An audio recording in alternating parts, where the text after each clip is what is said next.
Three, two, one. Hello, everybody, and welcome to Come Rain or Shine. So I have a very, very special guest today. She's upstairs in my apartment, in our apartment. It's Valerie Cockerell. And today we are going to talk to Valerie about her new book, Manage Like a Mother, Leadership Lessons Drawn from the Wisdom of Mom. And we're pretty excited about this. As a good friend of mine in Orlando, Tim Bernardi, told me when I wrote my book, Welcome to Immortality. So I thought that was a kind of a cool way to think about it. So, Valerie, how are you doing this afternoon? I'm doing great. This is many years in the making. People keep asking, how come you've never been on Dan's podcast? So here I am. It only took me about 4 years. So everything That's in due right. time. A very special occasion.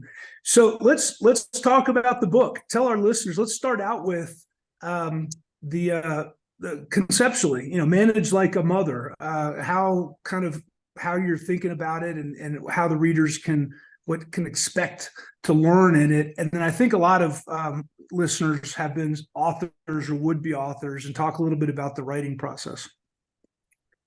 All right. Well, there's a lot here to unpack. So first of all, the motivation for the book.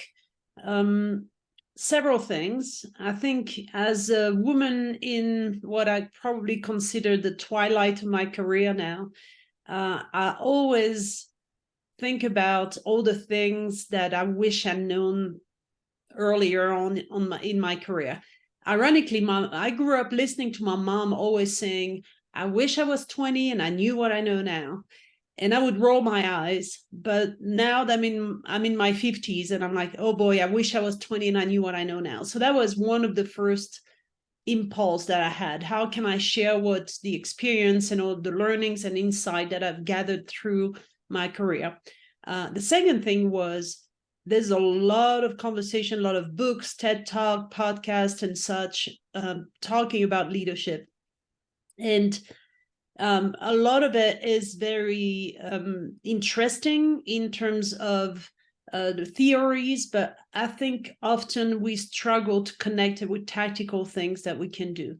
So I was thinking, how can we bring this down to earth and give some practical advice that would be helpful to people?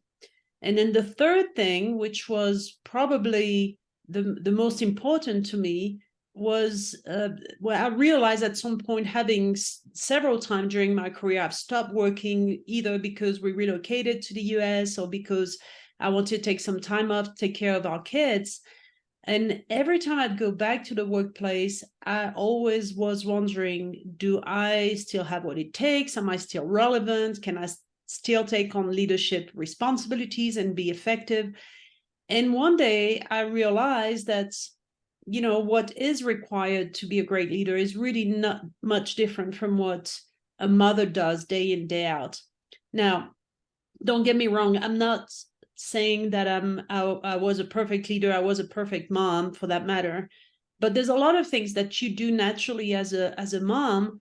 And if you approach leadership in the same way and you take care of those very basic things, a lot of things come a lot easier beyond that. And I get the best analogy I can give, and both of us are sports people, but I've played tennis for many years, and I always, when I played tennis and my game was off and the ball would land, not where I wanted it to land, and I would get frustrated, I would always think about going back to basics.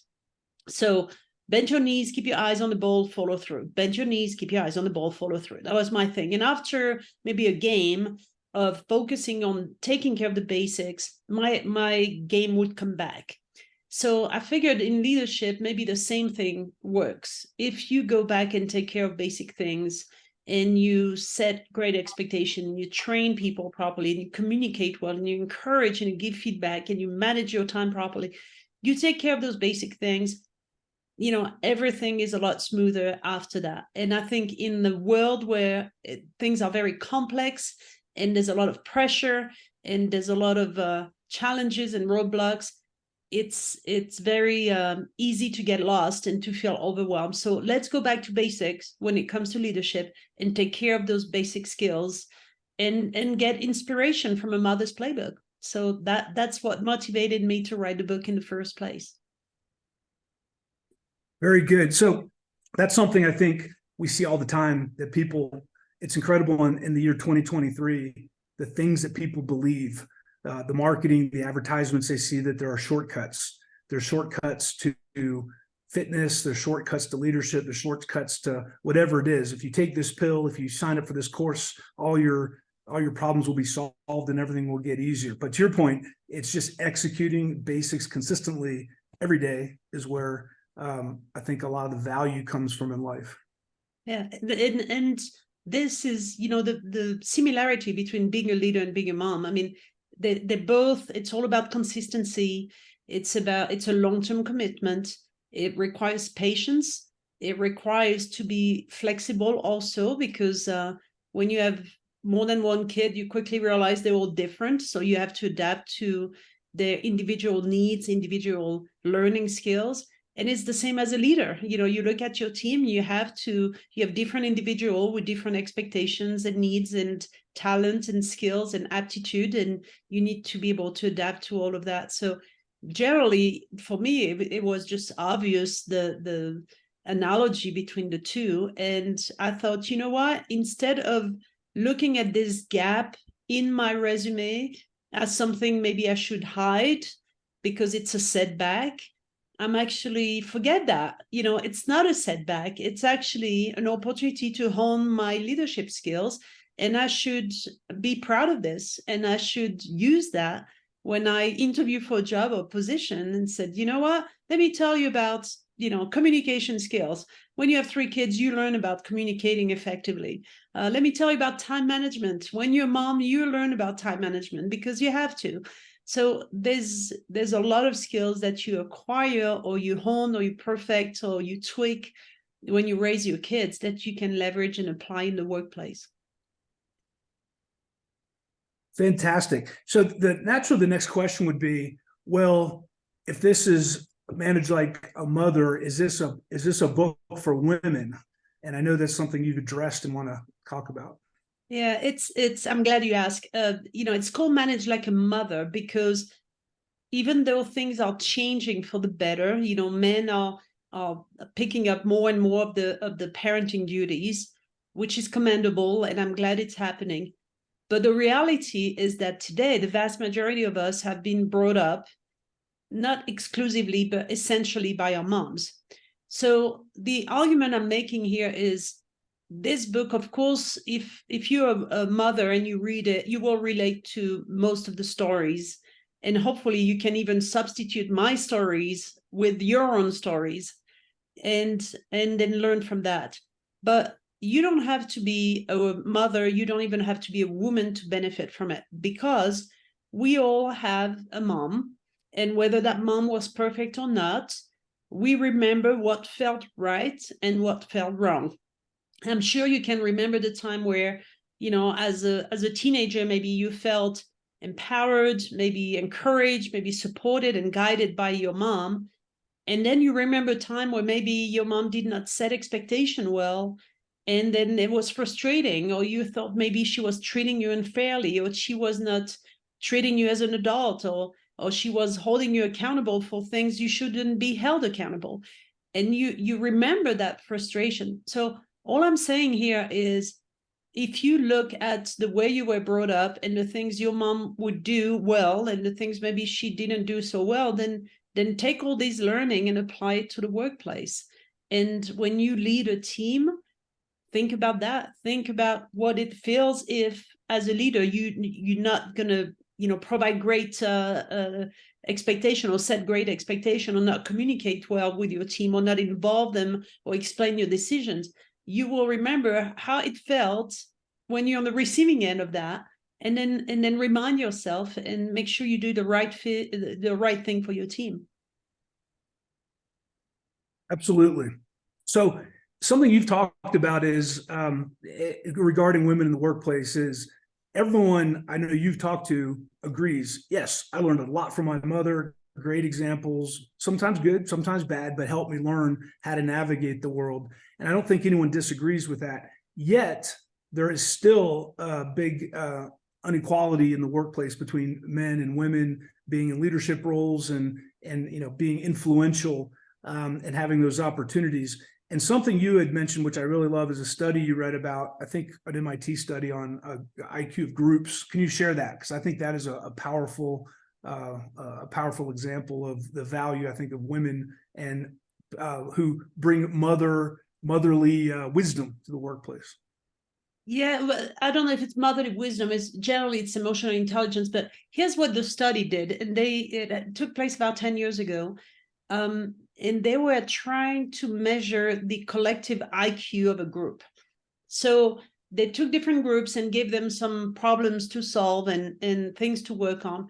And what they found out is that the first learning was if you put a lot of really smart people together with high IQ, this did not necessarily translate into a high IQ for the group in their ability to solve the problems they'd been assigned.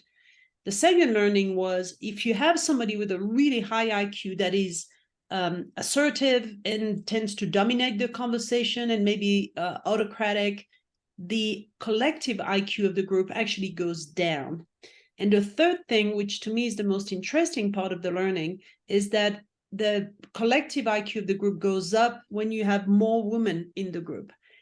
And the reason is not because women are smarter than men, but women usually have more emotional intelligence and they're better at collaborating because they listen better than men do. And they're more open to ideas. They're more open to constructive criticism. They will just collaborate better. And as a result, the entire group performed a lot better. And the overall IQ of the group was translated into a higher IQ.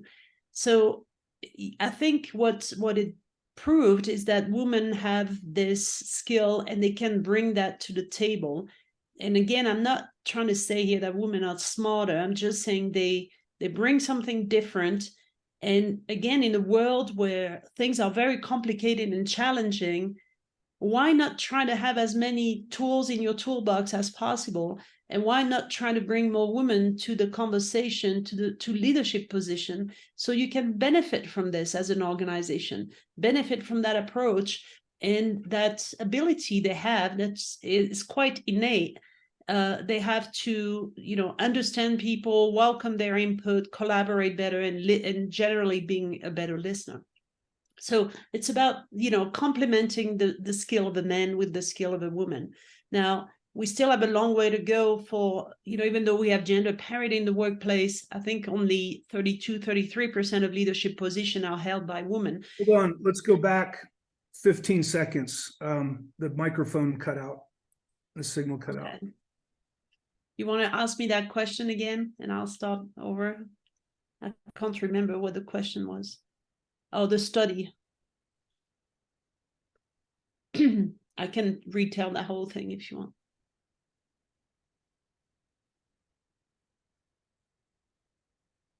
All right, you're back. Let's go back to the question about the study. Okay. I don't know why I was doing that. Okay. 3, 2, 1. Fantastic. That is a great point. Something else. Let's get back to women in the workplace, because as you are mentioning here, this book is not just for women; it's for men and women. And once again, using mothers as a role model for some of the leadership approach in the workplace. Now, everyone we've talked to, and I think you've talked to, agrees. Yeah, mothers have been very influential in a lot of people's lives. However, when we look at the workplace, there is a inequality with in management and leadership and executive roles when it comes to men and women. I lost your audio again. It cut off part of what you were saying. Okay, let's try one more time. Okay. 3, 2, one. So that is a great point. So the fact that this book is for men and women alike, and using their mothers as role models, and the good and the bad things, maybe the bad role models, but using them as an example, because mothers are so influential in our lives growing up. Now let's take it to women in the workplace. We've talked to a lot of executives, and no one has disagreed that mothers are very influential. They have great leadership. They're great examples.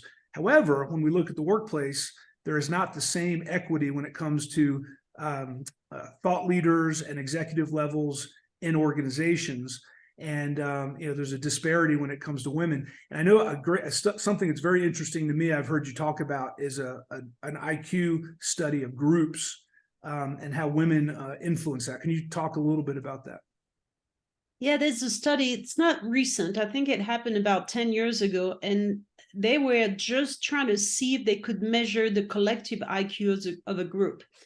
And they came out with 3 findings. The first one was that if you put a group of people with really high IQs together, it doesn't necessarily translate into a high collective IQ.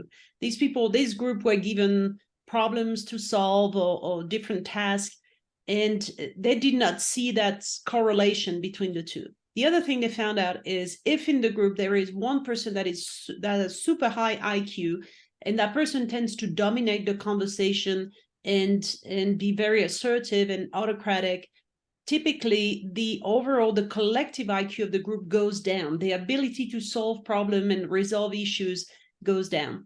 And then the third learning, which to me is the most interesting one, is that the collective IQ of the group goes up when they have more women in the group. So what that means, it doesn't mean that women are smarter than men. What it means is that women have they're just generally better at listening, collaborating, better emotional intelligence. They welcome constructive criticism and ideas in an easier way than men do.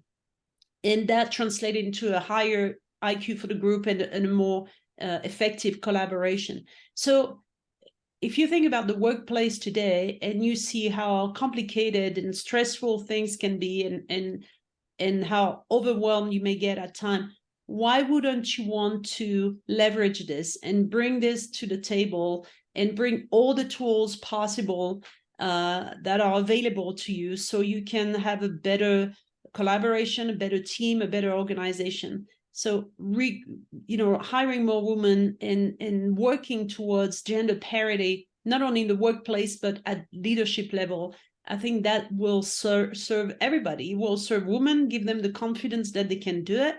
And it will serve men, as they will bring a whole, I wouldn't say a different set of skills, but skills that can definitely complement their own.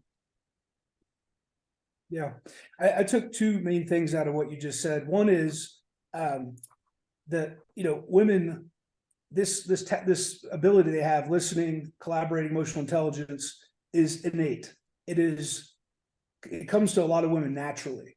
And so it's not to say men can't learn to do this, but a lot of women have this through evolution for whatever reason, and bring that to the table. And I think the second thing is, this is not just the right thing to do, it's a business strategy. So many companies get more creative. How can we be more innovative, and to bring people into the fold that can help get more collaboration and more ideas on the table, and invite that? Obviously, that's a great strategic advantage for companies to move forward.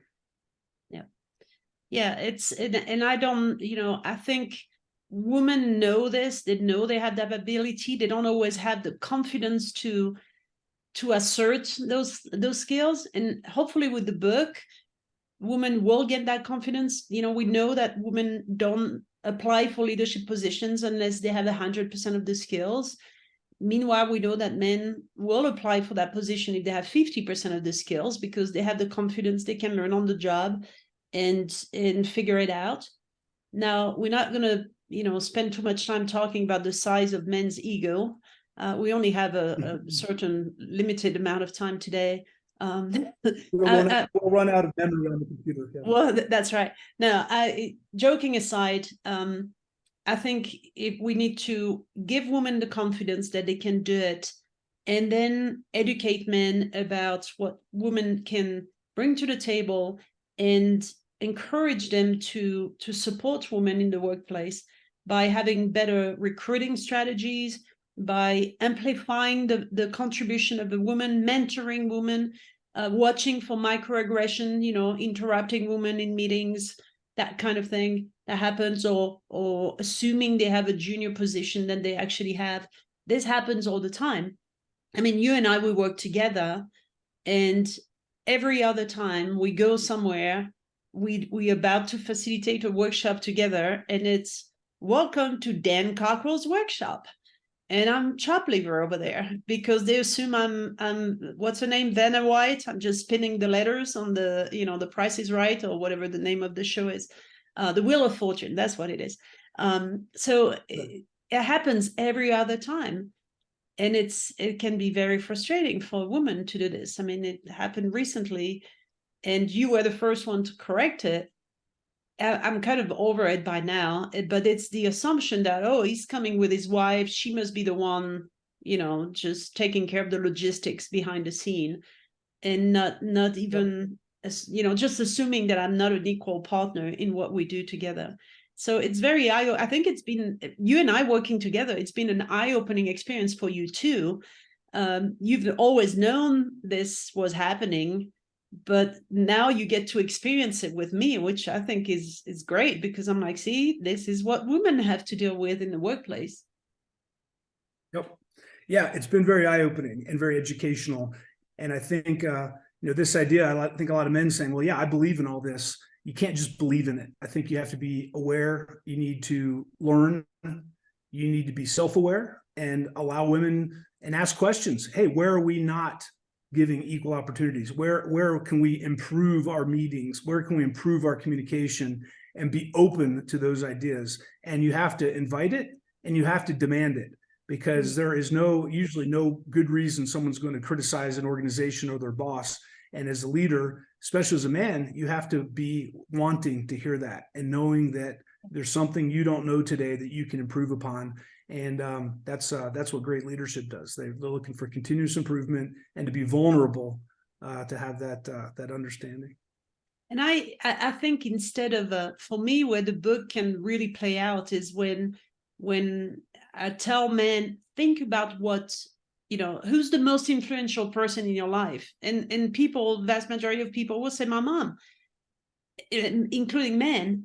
And so then think about this. If you recognize that your mom has taught you so much, why is it that when it gets to the workplace, we don't recognize the fact that a stay-at-home mom hasn't experienced a setback? She's actually, focused on the kids, but she still practices her leadership skills.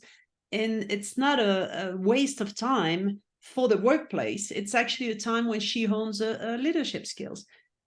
And too often, I think we penalize women when they take time off to raise their kids. And it leaves women in a very uncomfortable spot, where you live with this guilt of, okay, damn if I do, damn if I don't. If I don't spend the time raising my kids, then I'm looked at as a selfish mother. And if I do it, then I'm being penalized in my career. And then once the kids are all grown and out of the house, you're thinking like, okay, well, did missed opportunities, maybe, we'll never know. But I think women are always kind of challenging. They need to challenge the status quo. And when they take a 5-year gap to raise their kids, then it's valuable time that they invest in their children, but they also got to practice a lot of and hone a lot of good skills that will come handy in the workplace. Yep. So if you, an example, if you are a woman or a man out there right now who wants their leadership to understand this issue, and you're not sure how to approach it, just send them the link to this podcast, and Valerie will set them straight, because we're telling them about how they can think a little bit differently. And get them and again, I think also the main message also behind the book, it's very simple. Well, first of all, I wrote the book. Every single chapter talks about a different leadership competency. And I've started every chapter with a story about my kids. because stories are memorable. And obviously you and I used to work for Disney, which is a storytelling company. We all know that stories stick in the collective mind. They're also stories, you connect with stories in an emotional way. So when you are emotional about something, you remember it. And when you remember it, you can implement it. You can learn from it and implement it. And so I put stories. Every single chapter starts with a story about my kids. And what I'm hoping is people will substitute their own story for my stories, because they have experience either with a mom or they have their own experience raising their own kids. And then the second half of the chapter is extracting the lessons or the insights from that particular story and how they apply to leadership. So I'm not bringing in the book something that is, new and we will rock your leadership world on its axis kind of thing, but it's simple principles that if you do them right and consistently, again, in the long term, you're in a much better place and everything becomes a lot easier. And the book is broken down in 3 parts. The first one is the foundations. So those are the basic things that you need to do. And that is as a lot about, I talk about values and onboarding and training and getting to know you, building the relationship. The second half is the modus operandi, which is the things the leaders and mothers do day in, day out. It's the recognition, it's communicating, it's giving feedback. I talk extent. That's one of my favorite chapter in the book, because I think the analogy between being a mom and being a leader is just so, it works so well. I mean, if you don't want to give feedback, don't be a leader, don't be a parent either. It's, you can't take the heat, get out of the kitchen kind of thing. It comes with the job. And if you don't want to do it, then you're not doing your job properly. So that's the second part of the book. And then the last part of the book is called Thriving. Those are all the other things that you can do. Time management is one of them, self-development, developing curiosity in your team members the same way you try to do it for your kids. And then crisis management. Moms know about crisis management. Every time somebody breaks a leg or falls off or something happened, moms, they get into crisis mode and they know how to handle it. So here's the way it is. And at the end of the book, I added a section called Over to You. And those are all the questions that I wrote down in each chapter. It was funny because that was kind of an afterthought. Once I was done writing the book, I looked at it and I said, in every chapter, I ask yourself, do you do this? Do you do that? And then I thought like, well, maybe I'll do a checklist at the end that people can either take from the book or they can download from our website and start going through all of those questions and answer them and do a little bit of introspection work here and see if you practice all those good things and you implement all these insights. Very good, because it's all about behaviors, what you're bringing to life and how you're actually doing this. As we wrap up here, love to hear a story about something that is very memorable to you and impactful that your mother taught you. My mother-in-law. Your mother-in-law, yes. Yes, and let me tell you a little bit about this. When I wrote the book, I actually started by asking friends from literally around the world about a quote, something their mom would say all the time that has stuck with them to this day. And I sent it to a whole bunch of people, and I've inserted about 50 quotes inside the book. They don't always relate directly with the content, but it was just fun for me to gather all this. And the answers that came back, they range from the real silly thing, funny thing, to the more profound thing, to the classic things that we've all heard at one point or another. So this was interesting. What it taught me is, because they come from all over the world, is that mothers anywhere around the world, they look to do the same thing. They want to teach their kids, they want to keep them safe, they want to keep them happy, and they hope their kids will turn out to be a better person than themselves. And I think you see that in the collective quotes that were given to me for the book.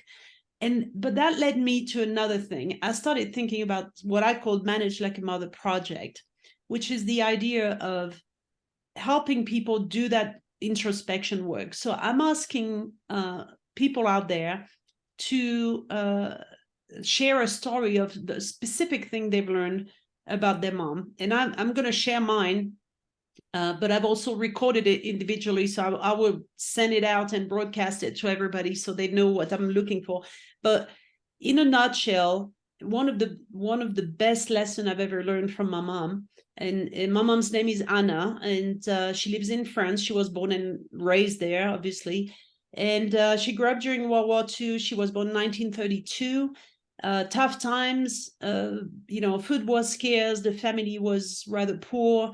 My grandfather was in the resistance, kind of disappeared for a while. So, it was my grandmother and her 5 kids trying to figure things out. And somehow through all of that, mom kept her enthusiasm and optimism and joie de vivre and her ability. She was very resilient. She started working very young, and she learned all kinds of skills. She's, one of that generation. They know how to cook, how to sew, how to knit, how to garden, everything. And she learned most of it, some of it because she enjoyed it, but mainly because they had to. That's how you made a living. That's how you made your own clothes. You grew your own food. You cooked your own food, all of that.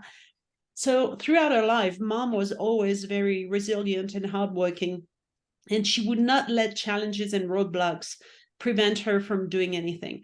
And the most significant event that really, I tell that story to a lot of people because I think it's remarkable. When my dad passed away in 2002, mom was 72 years old, and she had never driven. And she had always relied on my dad or on public transportation to get to where she needed to be. And at the time I grew up in Lyon, which is the second or third biggest city in France. So public transportation always was there for her. But now, with my dad gone, she lives in a small town. There's no public transportation. And she has to rely on neighbors or my sister or relatives, to come and get her where she needs to be. And I remember you and I visited with the kids one summer, and she was grieving and sad and questioning how she was going to be able to function going forward from that point on. And then we came back to the US, and about 3 weeks later, she called me one day and she said, "You will never guess what I did." And I said, "What was that?" And she said, "I bought myself a car, an automatic car, because, it's easier to learn than stick shift. And I signed myself up at driving school." And I'm sure there was like a 30-second silence on my end. I was like, "What? You did what?" And I wish I'd been a fly on the wall to see the faces of the folks working the driving school when they saw this 72-year-old woman walk in and joyfully announced to everybody that she was signing up for driving class and she was going to learn how to drive. And that she did. And it was hard and challenging, did not come easy, but she did learn how to drive. And now she's 91 years old. She still drives. She doesn't go on the highways or the big cities or anything that may be challenging, but she gets to the grocery store and the hairdresser and visits her friend, and that's all she needs. And she has an independence that she has never had before, which is a beautiful thing to watch. And I've enjoyed seeing my mom, enjoy the twilight of her life in such a way. And the lesson I've drawn from this is that you should never, ever let your age, your gender, your circumstances tell you what you can or cannot do. And in the end, I remind myself of that every day because I am technology impaired. I don't do well with tech. I don't do well with social media. It frustrates me no end. But every time I get annoyed at myself, I remind myself, your mother learned how to drive when she was 72 years old. If she did that at 72, for sure, I should be able to learn how to use a computer or get on social media or whatever. Whatever it is that you feel frustrated with, you can remember your mom's resilience or a lesson like this. We all have challenges like this. We all have things that we deal with. We all have lessons in our hearts, things that we've learned from our mom, very specific thing. And to me, this is the most important thing I've learned from my mother. So I'm looking for stories, whomever's out there is inclined to do so and record, 1 minute, 2 minutes, and tell us, here's what my mom would do or what she did, and here's what I've learned from it. And today, this is how it helps me in the workplace. And we've all, learned tremendously from our mothers. And I'm just trying to make, grow the argument and add to the conversation that mothers' skills are valuable and can be translated into the leadership and into the workplace. Fantastic. Great story. And she's an incredible lady, as you know. So as everyone heard there, if you do have a story about your mom, there's a couple ways you can share that. First, put it on social media and put hashtag manage like a mother, because we'd love to track these stories and see the impacts it had on your life. Or if you'd like, just send it to me, dan@cockerellconsulting.com. We would love to get your story and hear about what your mom taught you and share that with our other listeners. Well, Valerie, congratulations on your first and probably, I don't think it's going to be your last book, coming out on October 10th, 2023. It's on pre-sale on Amazon, wherever you find your books, if you want to go check it out. Manage Like a Mother, leadership lessons drawn from the wisdom of mom. As always, thank you so much for listening to Come Rain or Shine, and we will see you next time.